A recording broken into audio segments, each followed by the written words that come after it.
Hello everyone, welcome back to your favorite channel.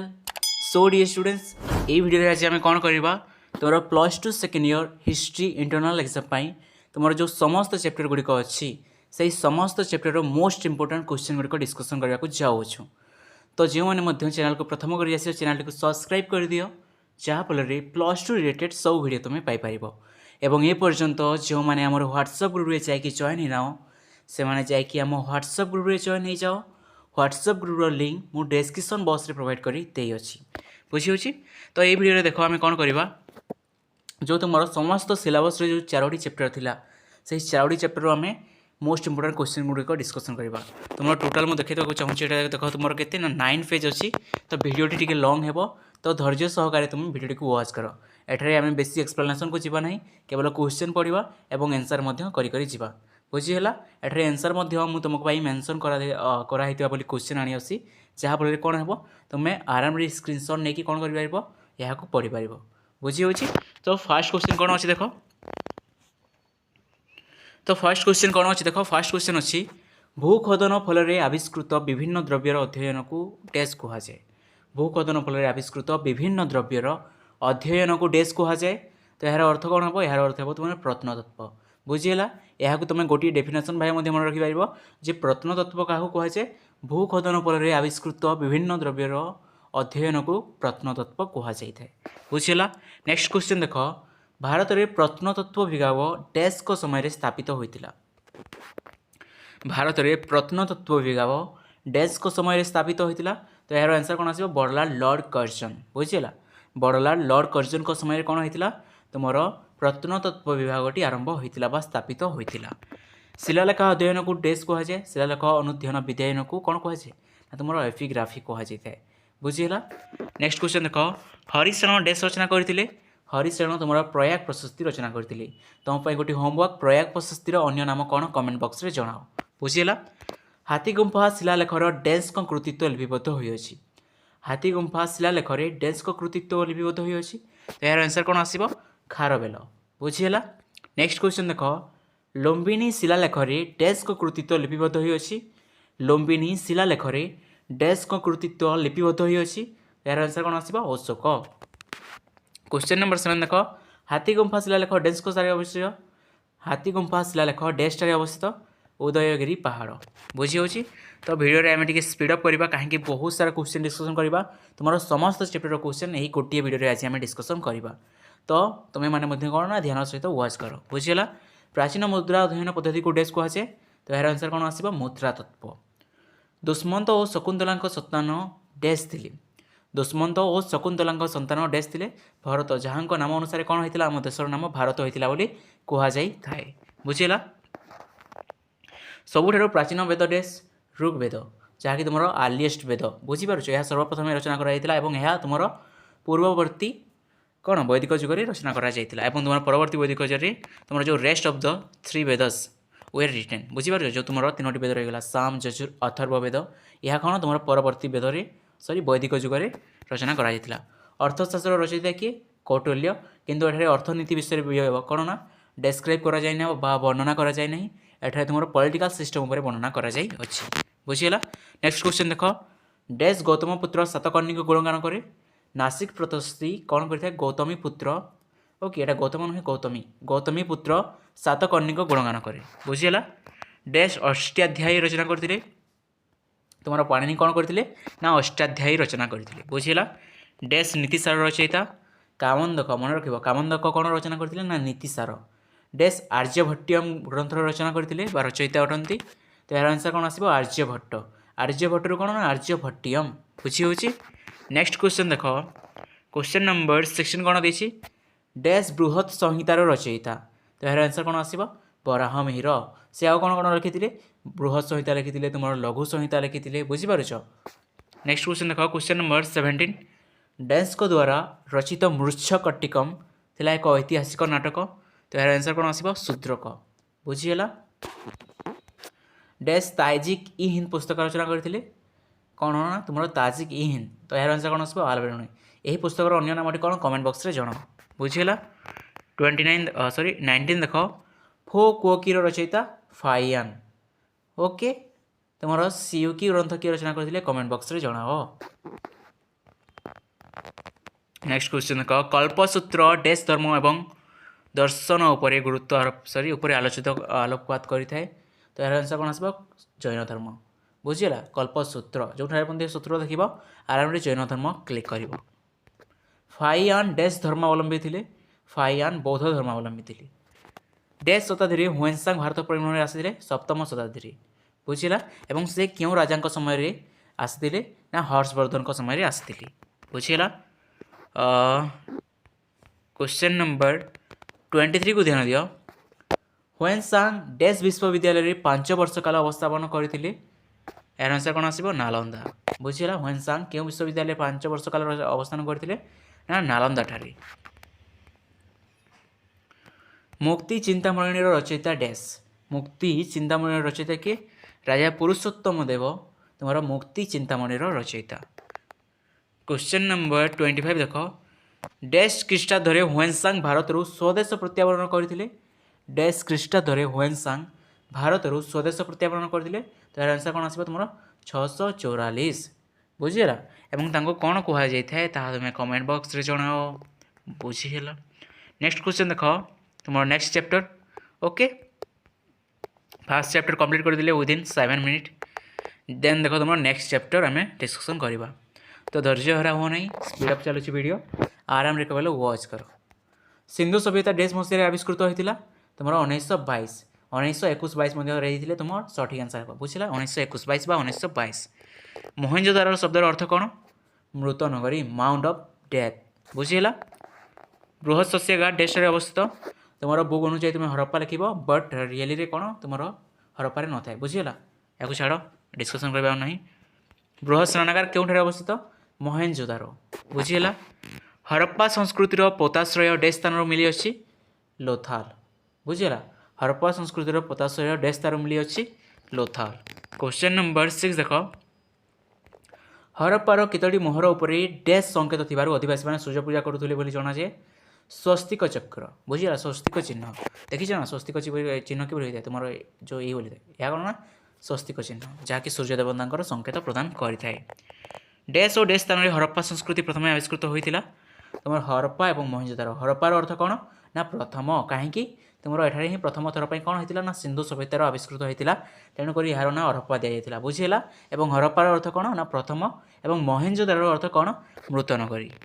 मेसोपोटामियार dash अंचल हरप्पार 5 गोटी मोहर मिली अच्छी एलान ठारू कौटी ना एलान ठारू। हरप्पा आदिवासी मैंने सर्वप्रथमे भगवान डैश को उपासना करुले। तो यार आंसर कौन आस पशुपति। पशुपति किए ना शिव। हरप्पा आदिवासी मान प्रधान देवी डैश थे देवी मातृका बा मातृशक्ति। हरप्पा आदिवासी जीविका निर्वाहर प्रधान माध्यम डैश थिला। तो यार आंसर कौन आस कृषि। हरप्पा आदिवासी मैंने डैश धातुर व्यवहार जानी नथिले लुहा। एवं क्यों पशुर व्यवहार जानी नथिले घोड़ा बुझीगला। लुहा और घोड़ा मन रख। हरप्पा आदिवासी मैंने बहिर्वाणिज्य क्षेत्र में डैश डैश एवं डैश प्रतिष्ठा करते संबंध प्रतिष्ठा करते। तो कौन मेसोपोटामिया मिसर एवं क्रीट मन रखिदेव ये 3टी प्लेसेस। रूपार डैश अवस्थित सिमला कौटे रूपार डैश अवस्थित सिमला सिमला लेट इट गो। हाँ नेक्स्ट क्वेश्चन देख सिंधु सभ्यता केवे आविष्कृत होता 1922 मसीह। नेक्स्ट देखो हरप्पा संस्कृति क्यों भारतीय प्रत्नतात्विक द्वारा आविष्कृत होता। तो यार आंसर कौन आसो तुम दयाराम साहानी बुझीगला। दयाराम साहानी। हरप्पा क्यों अवस्थित पश्चिम पंजाब मांटेगोमेरी जिला मन रखिदेव पश्चिम पंजाब मांटेगोमेरी जिला। एवं सिंधु क्यों अवस्थित सॉरी हरप्पा मोहनजोदारो। मोहनजोदारो कौटे अवस्थित तुम सिंधु कौन सिंधु सिंधु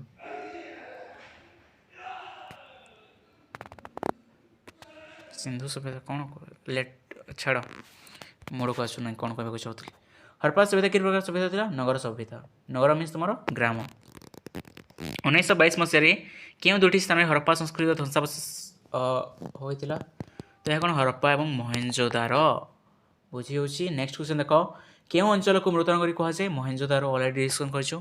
मोहनजोदारो क्यों अवस्थित ପାକିସ୍ତାନର ସିନ୍ଧୁ ପ୍ରଦେଶର ଲାରକାନା ଜିଲ୍ଲାରେ। ହଁ ଏଇଟା ଆମର ଆସୁନଥିଲା ମୁଣ୍ଡକୁ। ପାକିସ୍ତାନର ସିନ୍ଧୁ ପ୍ରଦେଶ ଅନ୍ତର୍ଗତ ଲାରକାନା ଜିଲ୍ଲାରେ। ବୁଝିହେଲା। କେଉଁ ଭାରତୀୟ ପ୍ରତ୍ନତାତ୍ତ୍ୱିକଙ୍କ ଦ୍ୱାରା ମହେଞ୍ଜୋଦାରୋ ଆବିଷ୍କୃତ ହୋଇଥିଲା? ତାର ଆନ୍ସର କ'ଣ ଆସିବ? R.D. ବାନାର୍ଜୀ ମିନ୍ସ ତୁମର ରାଖାଲ ଦାସ ବାନାର୍ଜୀ।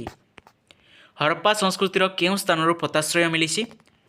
ଲୋଥାଲ, ଗୁଜରାଟର ଲୋଥାଲ। ସେଠାରେ ସିମଲା ମେନସନ୍ ଥିଲା ନା, ଗୁଜରାଟର ଲୋଥାଲ। ବୁଝିଲା। ହରପ୍ପା ସଂସ୍କୃତିର ଅଧିବାସୀମାନେ କେଉଁ ଦେବୀଙ୍କୁ ପୂଜା କରୁଥିଲେ? ମାତୃଶକ୍ତି ଅଲରେଡ଼ି ଡିସ୍କସନ୍ କରିଛୁ। କାଲିବାଙ୍ଗନ କେଉଁଠାରେ ଅବସ୍ଥିତ? ରାଜସ୍ଥାନ। ପ୍ରାଚୀନ ଭାରତବର୍ଷରେ କିଏ ପ୍ରଥମେ ପଶୁପତି ଈଶ୍ୱରଙ୍କୁ ପୂଜା କରିଥିଲେ? ହରପ୍ପାର ଅଧିବାସୀମାନେ। ନେକ୍ସଟ କ୍ୱେଶ୍ଚନ୍ ଦେଖ, ବୃହତ ସ୍ନାନାଗାର କେଉଁଠାରେ ଅବସ୍ଥିତ? ମହେଞ୍ଜୋଦାରୋ। ବୃହତ ଶସ୍ୟାଗାର କେଉଁଠାରେ ଅବସ୍ଥିତ? ହରପ୍ପା। ଲୋଥାଲ କେଉଁଠାରେ ଅବସ୍ଥିତ? ତୁମର ଗୁଜରାଟ। ବୁଝିଲା। ନେକ୍ସଟ କ୍ୱେଶ୍ଚନ୍ ଦେଖ, ତୁମର ନେକ୍ସଟ ଚାପ୍ଟର ଓକେ, ଯେଉଁ ତୁମର କ'ଣ early Vedic and later Vedic. Yes. ଆର୍ଯ୍ୟମାନଙ୍କର ପବିତ୍ର ଧର୍ମଗ୍ରନ୍ଥର ନାମ କ'ଣ? ବେଦ। ବୁଝି ହେଉଛି? ସ୍ପିଡ଼ ହେଉଥିବ ଆଇ ଥିଙ୍କ, ବଟ୍ କିଛି କଥା ନାହିଁ। ଗୋଟିଏ କ'ଣ ନା ଭିଡ଼ିଓରେ ଆମେ ତୁମର ସବୁ ଚାପ୍ଟରକୁ କମ୍ପ୍ଲିଟ୍ କରିବାକୁ ଟ୍ରାଏ କରିବା। ବେଦ ଶବ୍ଦଟି ସଂସ୍କୃତ କେଉଁ ଶବ୍ଦରୁ ଆସିଅଛି? ବେଦ ଶବ୍ଦଟି ତୁମର ସଂସ୍କୃତ ବିଦ୍ରୁ ଆସିଅଛି। ବୁଝି ହେଉଛି? ବେଦର ଅର୍ଥ କ'ଣ? ବେଦର ଅର୍ଥ ହେଉଛି ତୁମର ଜ୍ଞାନ। ବୁଝିଲା। ବେଦକୁ କେତେ ଭାଗରେ ବିଭକ୍ତ କରାଯାଇଛି? 4 ଭାଗରେ, ଋକ୍, ସାମ, ଯଜୁର, ଅଥର୍ବ। ଆର୍ଯ୍ୟମାନେ କେଉଁଠି ପ୍ରଥମେ ବାସ କରିଥିଲେ? ସପ୍ତ ସିନ୍ଧୁ ଅଞ୍ଚଳରେ। ସପ୍ତ ସିନ୍ଧୁ ମିନ୍ସ 7ଟି ନଦୀର ସମାହାର ବା 7ଟି ସିନ୍ଧୁର ସମାହାର। କେଉଁ ବେଦ ପ୍ରଥମେ ରଚନା ହୋଇଥିଲା? ନା ଋକ୍ ବେଦ, ଯାହାକି ତୁମର ଋକ୍ ବୈଦିକ ଯୁଗ ବା ପୂର୍ବବର୍ତ୍ତୀ ବୈଦିକ ଯୁଗରେ ରଚନା କରାଯାଇଥିଲା। ଯେହେତୁ ପୂର୍ବବର୍ତ୍ତୀ ବୈଦିକ ଯୁଗରେ ତୁମର ଋକ୍ ବେଦ ରଚନା କରାଯାଇଥିଲା, ତେଣୁକରି ତାକୁ ଋକ୍ ବୈଦିକ ଯୁଗ ମଧ୍ୟ କୁହାଯାଇଥାଏ। ମନେ ରଖିଦେବ। ଋକ୍ ବୈଦିକ ଯୁଗରେ ପରିବାର ମୁଖ୍ୟ କିଏ ଥିଲେ? କୁଳପତି। ଯଦି ତୁମେ ଏହି ଭିଡ଼ିଓ ଗୁଡ଼ିକର ଏକ୍ସପ୍ଲାନେସନ୍ ସହିତ ଯଦି କ୍ୱେଶ୍ଚନ୍ ଆନ୍ସର୍ ଚାହୁଁଛ ତ ଆମ ଚ୍ୟାନେଲରେ ଅଲରେଡ଼ି ଅପଲୋଡ଼େଡ଼ ଅଛି ଭିଡ଼ିଓ ଗୁଡ଼ିକ, ତୁମେ ଯାଇକି ଚେକ୍ଆଉଟ୍ କରିପାରିବ। ବୁଝିପାରିଲ? ସେଠାରେ ଆମେ ଡିଟେଲ୍ସ ଆନାଲିସିସ୍ କରିକି କମ୍ପ୍ଲିଟ୍ କରିଅଛୁ। ଆଉ ଏଇଟା ତୁମର ମ୍ୟାରାଥନ୍ ଚାଲୁଅଛି, ଯେହେତୁ ଆମେ କ'ଣ କରୁଛୁ ନା ସ୍ପିଡ଼ ଅପ୍ କରିଅଛୁ video without any explanation, just only question and answer. ବୁଝି ହେଉଛି? ଓକେ। ଋକ୍ ବେଦର ପଞ୍ଚମ ସୂକ୍ତରେ ଗୁରୁକୁଲାଶ୍ରମ କାହା ସହିତ ତୁଳନା କରାଯାଇଛି? ମୋଷ୍ଟ ଇମ୍ପୋର୍ଟାଣ୍ଟ କ୍ୱେଶ୍ଚନ୍, ମନେ ରଖ। ମଣ୍ଡୁକର କୂଚନ। ବୁଝିଲା। ମୋଷ୍ଟ ଇମ୍ପୋର୍ଟାଣ୍ଟ କ୍ୱେଶ୍ଚନ୍ ମିନ୍ସ କ'ଣ ଏକ୍ଜାମ୍ରେ ଆସିପାରେ ମଧ୍ୟ ନ ଆସିପାରେ ମଧ୍ୟ, ବଟ୍ ତୁମେ ଯଦି କମ୍ପିଟେଟିଭ୍ ଏକ୍ଜାମ୍ ଦେବାକୁ ଯାଉଛ ତ ମୋଷ୍ଟଲି ଏହି କ୍ୱେଶ୍ଚନ୍ ଗୁଡ଼ିକ ଆସିଥାଏ। ବୁଝିହେଲା। କେଉଁ ବୈଦିକ ଯୁଗରେ ରାଜ୍ୟ ଶାସନର ମୁଖ୍ୟଙ୍କୁ କ'ଣ କୁହାଯାଏ? କେଉଁ ବୈଦିକ ଯୁଗରେ କ'ଣ କ୍ୱେଶ୍ଚନ୍ କ'ଣ? ରାଜନ କୁହାଯାଇଥାଏ ତୁମର ବୈଦିକ ଯୁଗରେ। ବୁଝିହେଲା। ବିଷ୍ର ଶାସନ ମୁଖ୍ୟ କିଏ ଥିଲେ? ବିଷ୍ପତି। ଋକ୍ ବୈଦିକ ଯୁଗରେ କେଉଁ ଦେବତା ଆର୍ଯ୍ୟମାନଙ୍କ ଅଧିକ ପ୍ରିୟ ଥିଲେ? ନା ଇନ୍ଦ୍ର। ଏବଂ ପରବର୍ତ୍ତୀ ବୈଦିକରେ କିଏ ଥିଲେ? କମେଣ୍ଟ ବକ୍ସରେ ଜଣାଅ। ଋକ୍ ବୈଦିକ ଯୁଗରେ ଗ୍ରାମର ମୁଖ୍ୟଙ୍କୁ କ'ଣ କୁହାଯାଏ? ଗ୍ରାମଣୀ। ବ୍ରାହ୍ମଣମାନଙ୍କ ପ୍ରାଧାନ୍ୟ କେଉଁ ଯୁଗରେ ବୃଦ୍ଧି ପାଇଥିଲା? ନା ପରବର୍ତ୍ତୀ ବୈଦିକ ଯୁଗରେ। ବୁଝି ହେଉଛି? ଆର୍ଯ୍ୟମାନେ କେଉଁ ଗିରିପଥ ଦେଇ ଭାରତକୁ ପ୍ରବେଶ କରିଥିଲେ? ଖାଇବର ଗିରିପଥ। ମନେ ରଖିଦିଅ, କେଉଁ ଗିରିପଥ? ନା ଖାଇବର ଗିରିପଥ। ପ୍ରକୃତିର ଉପାସକ କେଉଁମାନେ ଥିଲେ? ଆର୍ଯ୍ୟମାନେ। ଆର୍ଯ୍ୟମାନେ କାହାର ଉପାସକ ଥିଲେ? ନା ପ୍ରକୃତିର। କେଉଁ ଯୁଗରେ ପ୍ରକୃତି ଉପାସନା ପ୍ରଚଳିତ ଥିଲା? ନା ଋକ୍ ବୈଦିକ ଯୁଗ ବା ପୂର୍ବବର୍ତ୍ତୀ ବୈଦିକ ଯୁଗରେ ତୁମର ପ୍ରକୃତି ଉପାସନା ପ୍ରଚଳିତ ଥିଲା। ଚତୁରାଶ୍ରମ କେଉଁ ଯୁଗରେ ସୃଷ୍ଟି ହୋଇଥିଲା? ପରବର୍ତ୍ତୀ ବୈଦିକ ଯୁଗ। ବୁଝିଲା। ଚତୁରାଶ୍ରମ ମିନ୍ସ ସେମାନେ ଆର୍ଯ୍ୟମାନେ କ'ଣ କରିଥିଲେ? ତାଙ୍କର ଜୀବନ ଶୈଳୀକୁ ତାଙ୍କର ଜୀବନ ଅବସ୍ଥାକୁ ସେ 4ଟି ଆଶ୍ରମରେ ବିଭକ୍ତ କରିଥିଲେ, ଯାହାକୁ ଆମେ ଚତୁରାଶ୍ରମ ବୋଲି କହିଥାଉ ବା 4ଟି ଫେଜ୍ରେ ଡିଭାଇଡ଼ କରିଥିଲେ, ଯାହାକୁ ଆମେ କ୍ଲିୟର ଏକ୍ସପ୍ଲାନେସନ୍ ଭିଡ଼ିଓ ମଧ୍ୟ ଅଛି, ତୁମେ ଯାଇକି ଚେକ୍ଆଉଟ୍ କରିପାରିବ। ପରବର୍ତ୍ତୀ ବୈଦିକ ଯୁଗରେ କେଉଁ ଦେବତା ଶ୍ରେଷ୍ଠ ଥିଲେ? ନା ବିଷ୍ଣୁ। ଆର୍ଯ୍ୟମାନେ କେଉଁ ମୁଦ୍ରା ବ୍ୟବହାର କରୁଥିଲେ? ନା ନିଷ୍କ ନାମକ ମୁଦ୍ରା ବ୍ୟବହାର କରୁଥିଲେ। ମୋଷ୍ଟ ଇମ୍ପୋର୍ଟାଣ୍ଟ କ୍ୱେଶ୍ଚନ୍, ମନେ ରଖ। ବୁଝିହେଲା। କେଉଁ ଖେଳ ପରବର୍ତ୍ତୀ ବୈଦିକ ଯୁଗରେ ସର୍ବାଧିକ ହୋଇଥିଲା? ସର୍ବାଧିକ ଲୋକପ୍ରିୟ ହୋଇଥିଲା? ନା ପଶା ଖେଳ। ଆଦି ବୈଦିକ ଯୁଗରେ ରାଜା ପ୍ରଜାଙ୍କ ଆଦାୟ କରୁଥିବା କରର ନାମ କ'ଣ? ବଳି। କ'ଣ? ନା ବଳି। ବୁଝିହେଲା। ଋକ୍ ବୈଦିକ ଯୁଗରେ କେଉଁ ନାରୀମାନେ ସମାଜରେ ଉଚ୍ଚ ସ୍ଥାନ ଅଧିକାର କରିଥିଲେ? ମନେ ରଖିଦେବ, ଗାର୍ଗୀ, ଆପଲା ବିଶ୍ୱଭାରା, ମୈତ୍ରୀ ଓ ଲୋପାମୁଦ୍ରା। ତୁମକୁ 3ଟି ଲେଖିବାକୁ ପଡ଼ିପାରେ ଏକ୍ଜାମ୍ରେ। ବୈଦିକ ଯୁଗରେ 2ଟି ରାଜନୈତିକ ସଂସ୍ଥାର ନାମ କ'ଣ?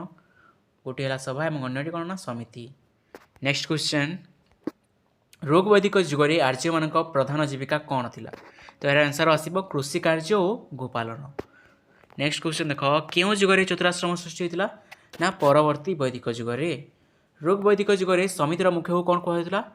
ପତି ବାଇଶାଣ। ବୁଝିଲା। ସମିତିର ମୁଖ୍ୟକୁ କ'ଣ କୁହାଯାଇଥିଲା? ନା ପତି ବାଇଶାଣ। କେତେ ଗୁଡ଼ିଏ ଗ୍ରାମକୁ ନେଇ କ'ଣ ଗଠିତ ହେଉଥିଲା? କେତେ ଗୁଡ଼ିଏ ଗ୍ରାମକୁ ନେଇ ବିଷ୍ ଗଠିତ ହେଉଥିଲା। ମୂଲ୍ୟ ନିର୍ଦ୍ଧାରଣ କରିବାର ମାନଦଣ୍ଡ କ'ଣ ଥିଲା? ନା ଗାଈ। ବୁଝିହେଲା ଗାଈ। ଆର୍ଯ୍ୟମାନଙ୍କର ବାସସ୍ଥାନ କେଉଁ ଅଞ୍ଚଳ ଥିଲା ନା ମଧ୍ୟ ଏସିଆ ବା ଯାହାକୁ ଆମେ ସେଣ୍ଟ୍ରାଲ ଏସିଆ ମଧ୍ୟ କହିଥାଉ। କିଏ ମହାଭାରତ ରଚନା କରିଥିଲେ ବ୍ୟାସଦେବ। ନେକ୍ସଟ କ୍ୱେଶ୍ଚନ୍ ଦେନ୍ ତୁମର ଲାଷ୍ଟ ଚାପ୍ଟର ଓକେ ଆଉ 5 ମିନିଟ୍ ମେ ବି ଲାଗିପାରେ ତ ଏହାକୁ ମଧ୍ୟ ଆମେ ଡିଟେଲଲି ଡିସ୍କସନ୍ କରିଦେବା। ତ without skipping any second single second last ପର୍ଯ୍ୟନ୍ତ ୱାଚ୍ କର ବୁଝିହେଲା। ତ ଦେଖ ବାରାଣାସୀ କେଉଁ ରାଜ୍ୟର ରାଜଧାନୀ ଥିଲା ବାରାଣାସୀ କେଉଁ ରାଜ୍ୟର ରାଜଧାନୀ ଥିଲା ତ ଏହାର ଆନ୍ସର୍ କ'ଣ ଆସିବ କାଶୀ କୌଶଳ ଅଙ୍ଗ ମଗଧ ତ ଏହାର ଆନ୍ସର୍ ଆସିବ କାଶୀ ଯାହାକି ତୁମକୁ ଏଠାରେ ବୋଲ୍ଡ କରି ଦିଆଯାଇଛି ବୁଝିହେଲା। ନେକ୍ସଟ କ୍ୱେଶ୍ଚନ୍ ପାର୍ଶ୍ୱନାଥଙ୍କ ପିତାଙ୍କ ନାମ କ'ଣ ଥିଲା ପାର୍ଶ୍ୱନାଥଙ୍କ ପିତାଙ୍କ ନାମ ଥିଲା ଅଶ୍ୱସେନ ବୁଝିହେଲା। ଡାଇରେକ୍ଟଲି ଡିସ୍କସନ୍ କରୁଛୁ ଅପସନ୍ ଗୁଡ଼ିକ ପଢ଼ୁନାହିଁ। ବ୍ରହ୍ମଦତ୍ତ କେଉଁ ରାଜ୍ୟର ରାଜା ଥିଲେ ନା କୌଶଳର ରାଜା ଥିଲେ। ଶ୍ରାବସ୍ତୀ କେଉଁ ରାଜ୍ୟର ରାଜଧାନୀ ଥିଲା ତୁମର ଉତ୍ତର କୌଶଳ ବୁଝିହେଲା।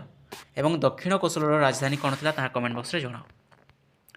କୁଶବତୀ କେଉଁ ରାଜ୍ୟର ରାଜଧାନୀ ଥିଲା ଆରେ ଏଠାରେ କ୍ୱେଶ୍ଚନରେ ଅଛି ଦକ୍ଷିଣ କୌଶଳ ବୁଝିହେଲା ତ କମେଣ୍ଟ କରିବାର ଆବଶ୍ୟକତା ନାହିଁ। ମହାକୌଶଳ କେଉଁ ରାଜ୍ୟର ରାଜା ଥିଲେ ମହାକୌଶଳ କୌଶଳର ରାଜା ଥିଲେ ଏହାର କନେକ୍ଟ କରିବ ମହାକୌଶଳ କୌଶଳ ବୁଝିହେଲା। କୌଶଳ ଦେବୀ କେଉଁ ରାଜାଙ୍କ କନ୍ୟା ଥିଲେ ନା ମହାକୌଶଳ କୌଶଳ କୌଶଳ ଦେଖିଲ ମିନ୍ସ କୌଶଳ। ପ୍ରସେନଜିତ କେଉଁ ରାଜ୍ୟର ରାଜା ଥିଲେ ନା କୌଶଳ ବୁଝିଲା। ପ୍ରସେନଜିତ କେଉଁ ରାଜ୍ୟର ରାଜା ଥିଲେ ନା କୌଶଳ। ଅଜାତଶତ୍ରୁ କେଉଁ ରାଜ୍ୟର ରାଜା କେଉଁ ରାଜାଙ୍କ ପୁତ୍ର ଥିଲେ ବିମ୍ବିସାର ମନେ ରଖିବ ଅଜାତଶତ୍ରୁ କେଉଁ ରାଜାଙ୍କ ପୁତ୍ର ଥିଲେ ନା ବିମ୍ବିସାର ବୁଝିହେଲା। ନେକ୍ସଟ କ୍ୱେଶ୍ଚନ୍ ଦେଖ ଚମ୍ପା କେଉଁ ରାଜ୍ୟର ରାଜଧାନୀ ଥିଲା ଚମ୍ପା ତୁମର ଅଙ୍ଗର ରାଜଧାନୀ ଥିଲା ଅଙ୍ଗ। ଦଧିବାମନ କେଉଁ ରାଜ୍ୟର ରାଜା ଥିଲେ ନା ଅଙ୍ଗର। ରାଜଗୃହ କେଉଁ ରାଜ୍ୟର ରାଜଧାନୀ ଥିଲା ମଗଧ ବୁଝିଲ ରାଜଗୃହ। ଏହାର ଆଉ ଗୋଟିଏ ମଧ୍ୟ ଥିଲା ତୁମେ ଚାହିଁଲେ କମେଣ୍ଟ ବକ୍ସରେ ଜଣାଇପାରିବ ଯିଏ ଜାଣିଛ। କୁଶିନରା କାହାର ରାଜଧାନୀ ଥିଲା ନା ମଲ୍ଲ ବୁଝିହେଲା। ମହାସାମନ୍ତ କେଉଁ ରାଜ୍ୟର ରାଜା ଥିଲେ ଚେଦି। ଉଦୟନ କେଉଁ ରାଜ୍ୟର ରାଜା ଥିଲେ ବଂଶ ନୁହେଁ ବଂଶ ଏଠି ଟିକେ ମିଷ୍ଟେକ୍ ଅଛି ବୁଝିହେଲା। ଇନ୍ଦ୍ରପ୍ରସ୍ଥ କେଉଁ ରାଜ୍ୟର ରାଜଧାନୀ ଥିଲା ନା କୁରୁ ବୁଝିହେଲା କୌରବ ବା କୁରୁ। ଗାନ୍ଧାର ରାଜ୍ୟର ରାଜଧାନୀ କ'ଣ ଥିଲା ତକ୍ଷଶିଲା କ'ଣ ତକ୍ଷଶିଲା। କମ୍ବୋଜର ରାଜଧାନୀ କ'ଣ ଥିଲା କମ୍ବୋଜର ରାଜଧାନୀ ଥିଲା ତୁମର Rajpur. I think everything is clear. ତୁମର ଯେଉଁ 4ଟି ଚାପ୍ଟର ଥିଲା ସେଇ 4ଟି ଚାପ୍ଟର ଅଲରେଡ଼ି ସବୁ ଡିସ୍କସନ୍ କରିଦେଲେ ଆମେ ଏବଂ ଏହାର ସିଙ୍ଗଲ ପାର୍ଟ ମଧ୍ୟ ଚ୍ୟାନେଲରେ ଅପଲୋଡ଼ ରହିଅଛି ବହୁତ ଡିଟେଲ୍ ଏକ୍ସପ୍ଲାନେସନ୍ ସହିତ ତୁମେ ଚାହିଁଲେ ସେହାକୁ ମଧ୍ୟ ୱାଚ୍ କରିପାରିବ। ଯେହେତୁ ଭିଡ଼ିଓଟି ମୋତେ ଜଲ୍ଦି ବନେଇବାର ଥିଲା ଏବଂ ତୁମର ଏକ୍ଜାମ୍ ମଧ୍ୟ ପାଖକୁ ଆସିଲାଣି ତ ଭିଡ଼ିଓ ବହୁତ ସ୍ପିଡ଼ଅପ୍ ଥିଲା ଏବଂ ବହୁତ ଭଲ ଭାବରେ ଭିଡ଼ିଓ ନଥିଲା ବଟ୍ ଭିଡ଼ିଓର କ୍ୱାଲିଟି ଉପରେ ଯାଉନାହିଁ ଓକେ। ମୁଁ ମଧ୍ୟ ଭଲରେ ତୁମକୁ ଏକ୍ସପ୍ଲେନ୍ କରିନାହିଁ କିଛି ମଧ୍ୟ ଡିସ୍କସନ୍ କରିନାହିଁ ଏ ଭିଡ଼ିଓରେ ମୁଁ ଜାଣିଛି ତ କିଛି ମଧ୍ୟ କ'ଣ ନା ଖରାପ କମେଣ୍ଟ କରିବା ପୂର୍ବରୁ ଟିକେ ଭାବିକି କରିବ ବୁଝିହେଲା। ଆଉ ଯେହେତୁ ତୁମର ଏକ୍ଜାମ୍ ଗୁଡ଼ିକ ଆସିଲାଣି ଏବଂ ମୋର ମଧ୍ୟ ଏକ୍ଜାମ୍ ଅଛି ତ ମୋତେ ମଧ୍ୟ ପଢ଼ିବାକୁ ପଡ଼ୁଛି ତେଣୁକରି ଭିଡ଼ିଓ ଗୁଡ଼ିକ ଡେଲି ବେସିସ୍ରେ ଆସିପାରେ ନାହିଁ ବୁଝିହେଲା। ମୋର ଆଇ ଥିଙ୍କ ମୋର ଜାନୁଆରୀ 15 ପାଖାପାଖି ମୋର ଏକ୍ଜାମ୍ଟି କମ୍ପ୍ଲିଟ୍ ସରିଯିବ। ଜାନୁଆରୀ 15 ପର୍ଯ୍ୟନ୍ତ ମୁଁ ଡେଲି ବେସିସ୍ରେ ଟ୍ରାଏ କରୁଛି ଅପଲୋଡ଼ କରିବା ପାଇଁ ବଟ୍ ହୋଇପାରୁ ହିଁ ନାହିଁ ବୁଝିଲା। ବଟ୍ ଜାନୁଆରୀ 15 ପର୍ଯ୍ୟନ୍ତ ମୋର ଏକ୍ଜାମ୍ କମ୍ପ୍ଲିଟ୍ ହେଇଯିବ ଦେନ୍ କ'ଣ କରିବା ଆମେ ଡେଲି ବେସିସ୍ରେ କ୍ଲାସେସ୍ କରିବାକୁ ଟ୍ରାଏ କରିବା ବୁଝିହେଲା। So thank you everyone. ଆଉ ଗୋଟେ କଥା ଯାଇକି ଆମ ହ୍ୱାଟ୍ସଆପ୍ ଗ୍ରୁପ୍ରେ ଜଏନ୍ ହେଇଯାଅ। ଆମର ଯେଉଁ ସେକେଣ୍ଡ ହ୍ୱାଟ୍ସଆପ୍ ଗ୍ରୁପ୍ ଅଛି ସେଠାରେ ଜଏନ୍ ହେଇଯାଅ କାହିଁକି ଅଲରେଡ଼ି ଫାର୍ଷ୍ଟ ଯେଉଁ ଆମର ହ୍ୱାଟ୍ସଆପ୍ ଗ୍ରୁପ୍ ଥିଲା ତାହା ଫୁଲ୍ ହେଇସାରିଲାଣି ତ ସେଠାରେ ତୁମେ ଜଏନ୍ ହେଇପାରିବ ନାହିଁ। ତ ସେକେଣ୍ଡ ଗ୍ରୁପ୍ରେ ଯାଇକି ଜଏନ୍ ହେଇଯାଅ ତାର ଲିଙ୍କ୍ ମୁଁ ଡେସ୍କ୍ରିପ୍ସନ୍ ବକ୍ସରେ ପ୍ରୋଭାଇଡ଼ କରି ଦେଇଅଛି ଏବଂ ସେଠାରେ ବହୁତ କମ୍ ଜଣ ହିଁ ଷ୍ଟୁଡେଣ୍ଟ ଅଛନ୍ତି ତ ଜଏନ୍ ହେଇସାରିଲା ପରେ କମ୍ ଜଣ ଷ୍ଟୁଡେଣ୍ଟ ଅଛନ୍ତି ଭାବିକି ଲେଫ୍ଟ କରିବ ନାହିଁ ଓକେ। ଧୀରେ ଧୀରେ ସେଠାରେ ମଧ୍ୟ ଇନକ୍ରିଜ୍ କରିବେ ତୁମର କ'ଣ ନା ମେମ୍ବର୍ସ ଗୁଡ଼ିକ ବୁଝିହେଲା। So thank you everyone.